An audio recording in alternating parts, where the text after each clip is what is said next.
সবাইকে অনেক অনেক শুভকামনা। উপস্থিত প্রত্যেককে জানাই অনেক অনেক ধন্যবাদ। আজকে আমাদের দেখা হওয়ার কারণ ২৬শে নির্বাচন। সেই নির্বাচনে কি হবে, কিভাবে হবে, সেটা শোনার জন্য আমরা প্রত্যেকে উপস্থিত হয়েছি। শুধু এটা বলবো যে অভিষেক বন্দ্যোপাধ্যায়কে ধন্যবাদ।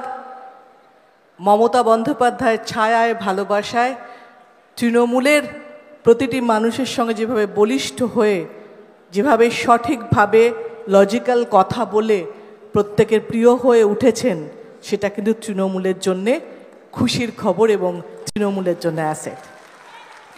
আর দিদির কথা বলতে একটা কথা মনে হয়, সাংসদ হওয়ার পরও ভারতবর্ষের যে প্রান্তেই যাই না কেন, প্রথম সাংসদ শোনে একটু অনেকেই হয়তো ভাবে যে আরও আগে 2009 যখন সাংসদ ছিলাম, আরও ছোট ছিলাম, একটু বিশ্বাস করতে অসুবিধা হতো, সাংসদ আচ্ছা আচ্ছা একটু নড়ে বসত লোক।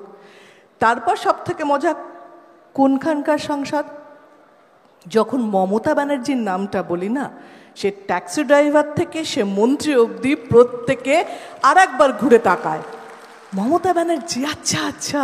মানে এই যে সাংসদ ছাড়াও যে উপরি সম্মান, উপরি ভালোবাসা, উপরি অ্যাটেনশন পাওয়া যায়, সেটা কিন্তু মমতা ব্যানার্জির দৌলতে।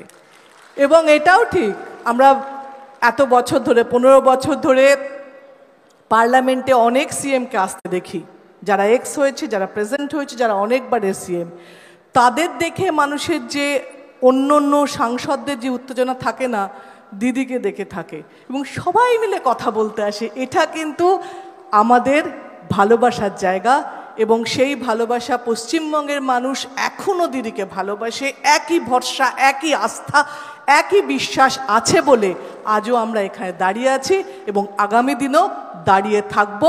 তৃণমূল তৃণমূল তৃণমূলই একমাত্র থাকবে। জয় বাংলা।